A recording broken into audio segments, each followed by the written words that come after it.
સાબરકાંઠા જિલ્લામાં પણ ઠેર ઠેર ગણેશજીની મૂર્તિ બનાવનાર શિલ્પકારના સ્ટોલ લાગ્યા છે। શિલ્પકારના જણાવ્યા અનુસાર નાનાથી લઈને 4 ફૂટ સુધીના ઇકો ફ્રેન્ડલી ગણપતિ દાદાની મૂર્તિ બનાવીએ છીએ અને ખાસ કરીને ઘર માટે પણ ખાસ 1 થી 1.5 ફૂટની મૂર્તિનું ચલણ સૌથી વધુ છે।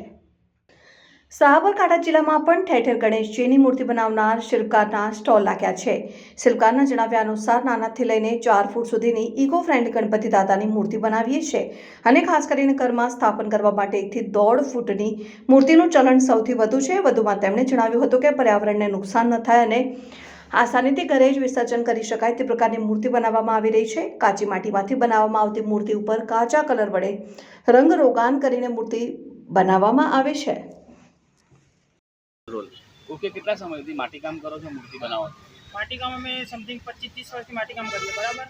ક્યારે માટલાનું એનું કામ છે અમારે, ગણપતિનો આ દાદાનો ટાઈમ થાય એ વખતે અમે છેલ્લા 3 વર્ષથી હિંમતનગરમાં આવીએ છીએ, સ્ટોલ બી લગાવીએ છીએ, બરાબર। અને આમાં વેચાણ બી સારું છે। કેટલું અત્યાર સુધી વેચાણ કર્યું? કેટલી મૂર્તિ વેચાણ કરી? અમે 4 ગાડી ઉતારી, અમારી 3 ગાડી તો સમથિંગ। કઈ સાઈઝની મૂર્તિ બનાવો? સાઈઝમાં નાનીથી ઇંચ ઉપર આવે, ફૂટ ઉપર આવે, નાની મોટી બધી સાઈઝની અમારે ત્યાં બની છે, બરાબર। ઇકો ફ્રેન્ડલી મૂર્તિ બનાવવાનું કારણ? ઇકો ફ્રેન્ડલી એ માટે કે તમે મૂર્તિનું ઘરે વિસર્જન કરી શકો, નાનાથી લઈને મોટી સુધી તમે દરેક મૂર્તિનું ઘરે વિસર્જન કરી શકો, એટલા માટે। અને એમાં કુદરતીને કંઈ નુકસાન પણ ના થાય એ રીતે। શું નામ આપનું?